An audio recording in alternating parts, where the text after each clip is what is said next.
Оңтүстік Африкада Бор соғысы кезінде бастаймыз. Жараланған генерал екі әйелді, анасы мен қызын паналайды. Ер адам демалып жатқанда, жас Энни әлсіреп барады. Оның анасы Анна жағдайдың нашарлап бара жатқанын байқап, қызының сауығып кетуіне бәрі дайын екенін айтады. Энни бұдан былай бұл процестен өткісі келмейтінін айтады. Өйткені ол қатты шаршады. Бірақ анасы бәрі бұрынғыдай болады деп жауап береді. Қыз осылай мәңгі өмір сүргісі келмейтінін айтып, наразылық білдіреді. Бірақ анасы оның шашын жұлып, агрессивті үнмен жалғастыруын талап етеді. Содан кейін ол ер адамға кофе дайындайтынын айтады. Өйткені ол жақсаруы керек. Ер адам соғысқа байланысты қорқынышты түс көре бастайды. Ал Анна оның армандарын табиғаттан тыс күшпен бақылайды. Осы көріністер кезінде оның бұрынғы күйеуі туралы естеліктер қайта пайда болады. Ол оның атын айтқысы келгенде, шамдар сөніп, бетінде үмітсіздік көрінісі пайда болады. Алайда оның тілегі басым болып, ол адамға жақындай түседі. Бірақ ол онымен сөйлескісі келгенде, ол өзімен сөйлесе бастайды. Бұл оның шегінуіне себеп болады. Ол бір қадам артқа шегінбей тұрып, бір түрлі иіс сезіп, оның қызуы көтерілгенін түсінді. Анна қызына бүгін түнде бәрін жасау керектігін ескертіп, дайындала бастайды. Анна қызын тығырықтан босатып, жаңа киімдерін кию үшін ескі киімдерін шеше бастайды. Біреудің жақындап келе жатқанын сезген, ол Энниге тез арада ескертеді. Одан жарыққа тым жақындамауын өтінеді. Сондықтан ер адам оның көрінгендей жас емес екенін түсінбейді. Ол сондай ақ Энниді таныстырғанша оған қарамауын сұрайды. Ер адам есікті қағады, бірақ Анна оны ашуға батылы бармайды. Ақыры есікті ашқанда ол кешірім сұрайды және оның қауіп төндіруі мүмкін деп ойлайтынын айтады. Генералдың көмекшісі Брент маңызды мәселелерді талқылауға келгенін айтады. Анна бұл адамның жағдайына байланысты мүмкін емес екенін түсіндіреді. Уақытты босқа өткізбей, оған жақындап, киімін шешуге тырысады. Бірақ ол бас тартып, артқа шегінуін сұрайды. Анна кофе ұсынып жатқанда талап етеді. Бірақ Брент одан ештеңе қаламайтынын айтады және ол Энниден сыпайы болуын өтініп, ең болмағанда қызын таныстыра алатынын сұрайды. Жас қызға тәнті болған Брент үнсіз қалады. Анна қызының денсаулығының нашарлығы туралы айтып, ер адамнан жақындап, кофе ішуін сұрайды. Брент келіп, сусын ішуге келіседі. Бірақ Анна оның дымқыл етігін шешуге тырысады. Ер адам тағы да бас тартады, ашуланады, оны итеріп жібереді және дымқыл етікке мән бермейтінін айтады. Өйткені кейбір сарбаздар оны енді ешқашан кимейді. Анна түсініктеме беруден бас тартып, кері шегінеді. Эннидің үнсіздігін байқаған Брент оның мінез-құлқы үшін кешірім сұрайды және ол әдетте олай әрекет етпейтінін, бірақ соғыс адамның психикасына әсер етуі мүмкін екенін айтады. Ол сондай ақ жақсы ұйықтамағанын және тұтқынға түспеу үшін түнде жиі серуендейтінін айтады. Энни анасымен бірге түнде де қыдырып жүргенін айтады.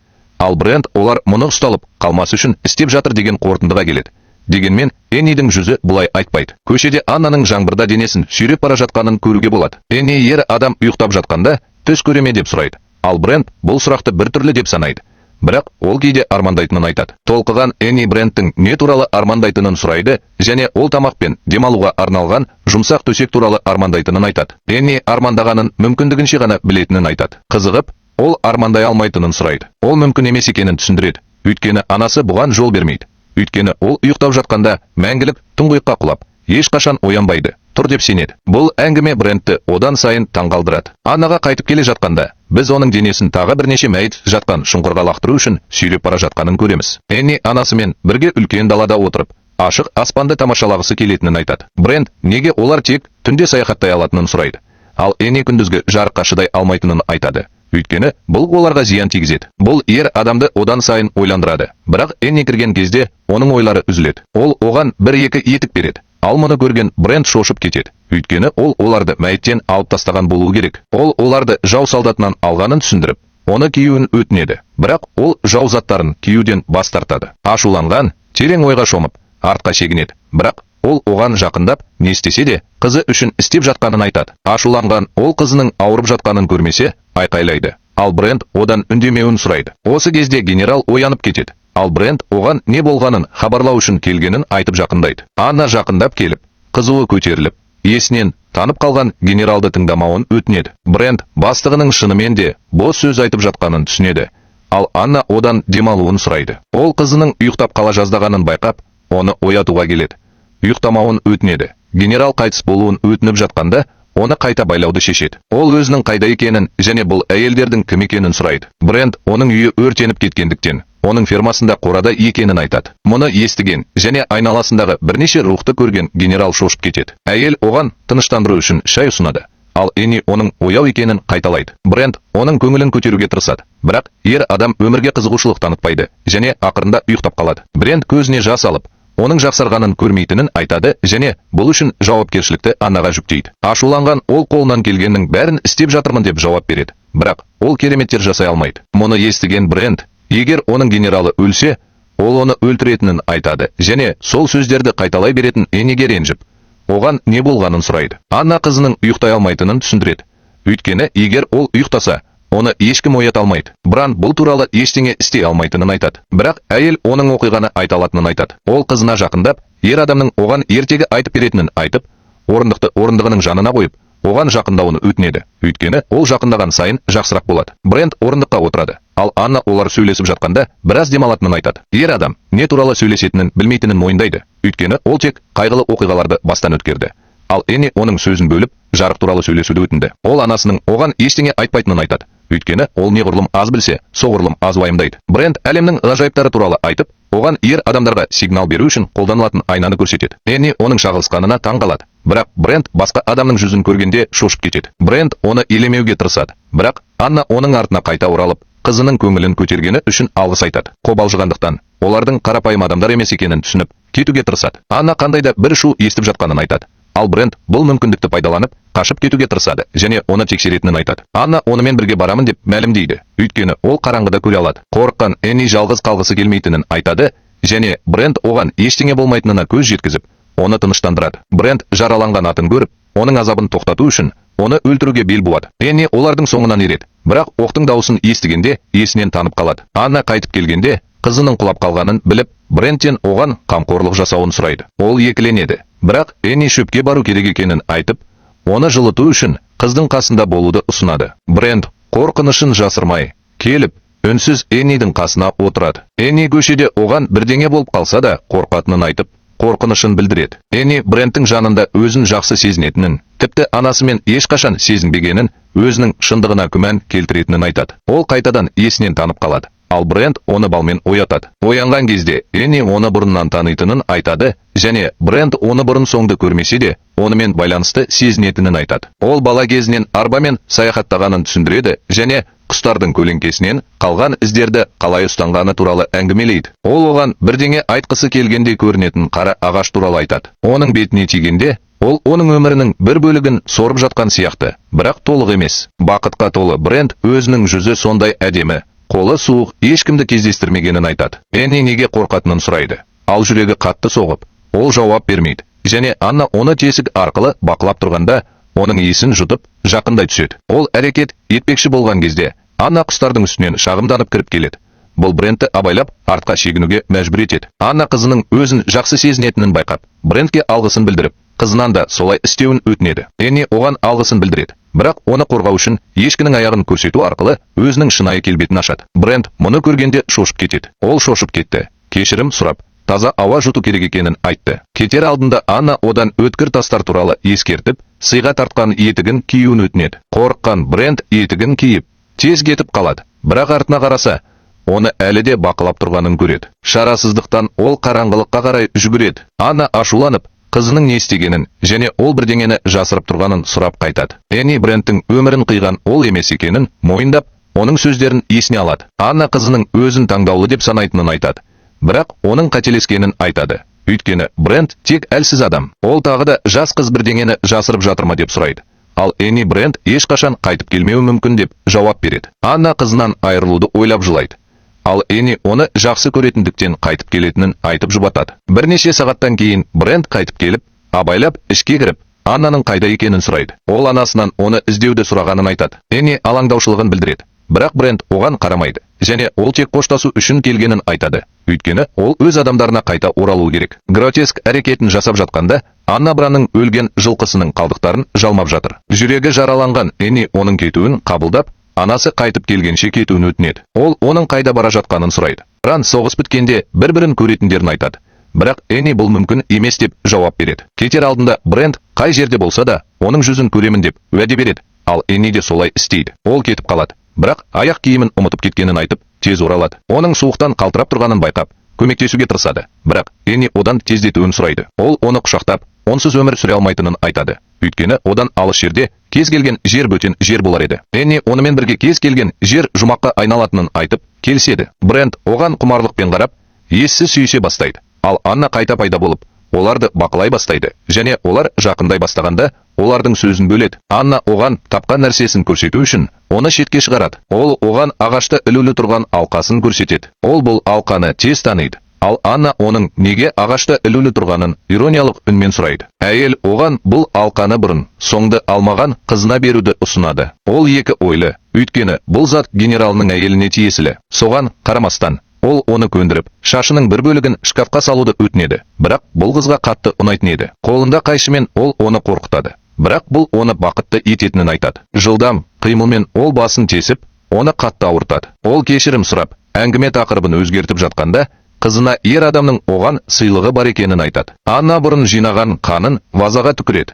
Ал Брент сыйлықты Энниге береді. Энни одан алқасын тағуын өтінеді. Ал ол оны орындайды. Анна оның қасына келіп, неге оның бетінен сүймейтінін сұрайды. Оның бетінен сүйгеннен кейін, біз қан кетудің күшейіп бара жатқанын байқаймыз.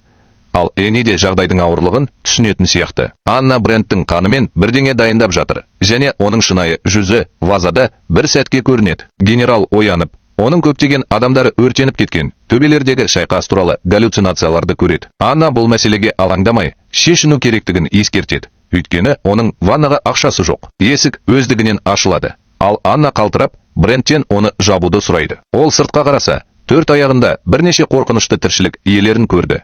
Бірақ олар тез көтеріліп, тік тұрды. Анна үнсіз тағы бір дауылдың келе жатқанын байқады. Брент есікті жауып, өз адамдары туралы ойланып, оларға қайта оралу керектігін еске салады. Мұны естіген Энни анасына ер адамның кету керек екенін ескертеді. Анна бұл рас па деп сұрайды. Ол иә деп жауап береді. Бірақ біраз уақытқа ғана. Ашуланған Анна олардың ол жерде ұзақ тұра алмайтынын айтады. Брент олардың қайда баратынын сұрайды. Бірақ Анна олардың үнемі қозғалыста болатынын, әсіресе түнде екенін айтып ашпайды. Ол оны сонда күтуін ұсынады. Өйткені ол оларды күнде дерлік көретін болады. Энни қатты қуанады. Бірақ оған шешімді анасы қабылдағанын айтады. Брент Аннамен сөйлесуге тырысады. Бірақ ол жауап бермейді. Ол жақындаған кезде оның басындағы жараны көріп таңғалады. Брент Аннамен сөйлесуді талап етеді. Ол келіседі. Ол одан тағы біраз күтуін сұрайды. Бірақ Анна аман қалу үшін қозғалуды жалғастыру керектігін айтып бас тартады. Брент, егер олар қалса, екеуіне де қамқорлық жасай алатынын айтады. Бірақ Анна күліп, мұны қалай істейтінін сұрайды. Ол не қажет болса, соны істеймін, тіпті қажет болса, ұрлаймын деп жауап береді. Анна оның қызына деген қызығушылығы бар жоғын сұрайды. Егер солай болса, Энни естімеу үшін олар оңаша сөйлесу керек. Ол оған Энниді арбаға апаруды ұсынады. Сонда олар оңаша сөйлесе алады. Брент осылай жасайды, және ол сыртқа шыққанда, генерал шошып оянып, қауіп туралы ескертуге тырысып, көшеге нұсқайды. Ол Энниді арбада қалдырып, Аннаға қайтады. Ол қызының жақсы, бірақ әлсіз екенін, және оны жоғалтып алмау үшін бірдеңе істеу керек екенін айтады. Брент уайымдап жақындай түседі. Анна оған адал болу керек екенін айтады. Өйткені ол қазір отбасының бір бөлігі болады. Оның алдында отырып, ол оның жүзін және өмірінің ащысын анық көруін сұрайды. Бетін үстелге көміп, ол жылап, бұл туралы есіне түсіргісі келмейтінін айтады. Содан кейін ол Эннидің әкесін алғаш көргенде, оның құрғақ бұтақ ұстап, су іздеп жүргенін айтады. Ол сондай-ақ оның қолдары мықты, көздері қараңғыдай қара екенін, және бір күні оған қосыла аласың ба деп сұрағанын, және ол тез келіскенін айтады. Олар бірге саяхаттай бастады. Бірақ ол мазасыз болды. Бір күні ол оянғанда оның кетіп қалғанын түсінді. Ол оны күнде іздегенін, бірақ ешқашан таппағанын бар ынтасымен айтады. Сол күннен бастап оның өмірі бос болды. Өйткені ол оны мәңгілікке тастап кетті. Бір күні оның жүкті екенін білгенде, ол бұл баланың әрқашан қасында болатынын сезді. Ол бұл жаңалықты естігенде сабырлы болғанымен, оның жүзі кенеттен өзгерді. Ол құмарлықтың қайта оралғанын, және енді онымен келісімге келу керек екенін айтты. Ол егер бұл оның қайтып оралатынын білдірсе, баланы асырап алуға беруге ант бергенін айтты. Ол қайтып келеді деген үмітпен бірнеше ай бойы сол сөзін қайталады. Ол бірте-бірте оның ішінде өсіп келе жатқан нәрестені сезіне бастады. Бір күні түнде ол баланың суықтан қалтырап тұрғанын сезді. Ол қателесті деп ойлап, үрейленді. Бірақ кенеттен ол оның даусын естіп, оны шақырып алды да, оны табу үшін тез арада ең жақсы киімін киді. Оның айтуынша, ол шөлдеумен аштықтан азап шегіп, бірнеше күн бойы ұйқысыз кезіп, оны іздеп жүрген. Оның баласы есейген, бірақ қозғалмай, тыныс алмаған. Сондықтан ол қарғысқа ұшыраған. Сол күннен бастап, ол енді ұйықтай алмады, және бұл ешқашан аяқталмады. Ол сүйіктісінің біраз уақыт ұйықтағанын, Бірақ оянғаннан кейін оған жауап бермейтін басқа әйелді жақсы көретінін мойындағанын айтады. Оның айтуынша, сондықтан ол оны іздеді. Өйткені оған тек шөптермен және жасырын сиқырлармен көмектесе алады. Ол одан көмек сұрады. Мұны естігенде оның жүрегі жарылып кетті. Бір күні ол ұйықтап жатқанда, ол өзіне қажет нәрсені жасады. Ол шұлығын шешіп, тез іліп қоя бастады. Ол соңғы демін шығарғанда, оның барлық күші оның денесіне еніп, баласын өмірге қайтарғанын сезді. Мұны естіген Брент қорқып орнынан тұрды. Бірақ Анна одан оқиғаның соңына дейін тыңдауын сұрайды. Сол күннен бастап, ол қызын тірі қалдыру үшін не істеу керектігін түсінді. Ол біреуден соңғы демін алуы керек еді. Ол оның қасына келіп, оның өлімнің иісін сезіп тұрғанын сұрайды. Ол ештеңені өзгерте алмайтынын, өйткені ол осылай туылғанын және оны ештеңе тазарта алмайтынын айтады. Одан да қорқынышты үнмен ол үлкен қара лашынға айналады. Бұл Брентті қорқыныштан артқа шегінуге мәжбүр етеді. Ол оған жақындап, бұл оның ниеті емес екенін байқап, оны қорқытып жатыр ма деп сұрайды. Брент оны менсінбейтін жаратылыс деп атайды және қашып кетуге тырысқанда, бұл оқиғаны енді ешқашан естігісі келмейтінін айтады. Ол одан оны тастап кетпеуін өтініп, тек қызының сүйіктісіне шындықты айтқысы келгенін айтады. Ол кетер алдында ол естімей ме деп сұрайды. Бірақ анасы ғана ести алатынын тез байқайды. Ол одан Энниге қоңырау шалуын өтінеді. Себебі оның жағдайы жақсы емес және ол мұны істеуге келіседі. Ол әбден әлсіреген Энниді үйге әкеледі. Ал Анна оны отқа жақынырақ отырғызуын өтінеді. Екеуі оны құтқару үшін оны тез жылыта бастайды. Анна балды жылытатынын айтып, қанның жақсы айналу үшін аяғын қозғалтуын өтінеді. Осылайша ол Энниге ие болғысы келетін бір түрлі құмарлықты сезіне бастайды. Осы кезде ол оянып, оның жанында өзін қауіпсіз сезініп, оны күтіп тұрғанын айтады. Брент оны сүюге келеді. Бірақ ол қасында болғанда, ол бас тартып, кешірім сұрайды. Анна одан Энниді орындыққа отырғызуын сұрайды. Ал ол кезде Энни анасымен не туралы сөйлескенін сұрайды. Ол жауап бермейді. Ал Анна кету керек дейді. Мұны естіген Энни оны жоғалтқысы келмегендіктен мазасыздана бастайды және ол қайтып келеме деп сұрайды. Анасы оның қайтып келетінін растайды. Өйткені олар оны күтеді және қайтып келгенде оның қолын сұрайды. Бұл Энниді қатты қуантады. Брент үндемейді және кетер алдында Энни қайтып келгенде оны ешқашан тастамау керектігін айтады. Ол кетуге тырысқанда Брент Эннидің шынайы жүзін көріп, қатты дыбысты ести бастайды. Ол бұл түннің неге ешқашан бітпейтініне таңғалып, оның шексіз созылатынын түсінеді. Брент барған сайын ашулана бастайды. Болып жатқанның бәріне күмән келтіреді және бұл жерге ешқашан оралмау керектігін айтады. Ол сол күні тоқтамау керектігін айтады. Өйткені оның жылқысы Аннаның жүзін көргенде шошып кетті және ол өзінің ішкі түйсігін ұстануы керек еді. Энни жағдайды түсінбейтін сияқты, бірақ ол оған бұл туралы түсіндірмейді және Аннадан сұрай береді. Ол оларға арбаны шұңғырдан шығаруға көмектескенін және олар оған өте риза болғанын айтады. Брент ол жерден қашу керек екенін айтады. Бірақ сол кезде Анна келіп, аузынан бір түрлі дыбыс шығарады. Қызығып, Брент оның не екенін сұрайды. Бірақ ол жауап бермейді және оны қайтадан манипуляциялауға тырысады. Бұл жолы Брент бас тартпайды және оны тозаққа жібереді. Энни оған ашуландым деп жылай бастайды. Бірақ ол мұны жоққа шығарады және оны құшақтап, жылауын тоқтатуды өтінеді. Өйткені ол жақында қайтып келеді. Оның сөздері Энниді жігерлендіреді. Анна бұл мерекені тойлау керек екенін айтып, Энниді тізесіне отырғызуды ұсынады. Ол тез арада тостқа шарап әкеледі. Ал Брент көп ұзамай стаканын ішеді. Бірақ кезек Энниге келгенде, ол қорқынышты айқай шығарады. Ал Анна не болып жатқанын түсініп, артқа шегінеді. Бран оны мұндай күйде көре алмайтынын және қашып кететінін айтады. Бірақ Анна олардың дәл осы үшін бар екенін, қажет кезде ешқашан көмектеспейтінін айтады. Бран сыртқа шығады, бірақ кетпейді және одан Эннидің айқайлауын тоқтатуын сұрайды. Анна келіп, оларға бір ғана нәрсе істеу керек екенін айтады. Ол оған бұл туралы айтып қойған. Бұл оның өмірі туралы емес, өлетін генералдардың өмірі туралы болуы мүмкін. Брент мұны істеуден бас тартады. Анна басқа ештеңе маңызды емес екенін айтып, шешінуді бастайды және Бренттен қызын абыроймен жерлеуін сұрайды. Өйткені оған күші жетпейді. Енді Эннидің айқайына шыдай алмай, Брент қажет нәрсені істеуге келіседі.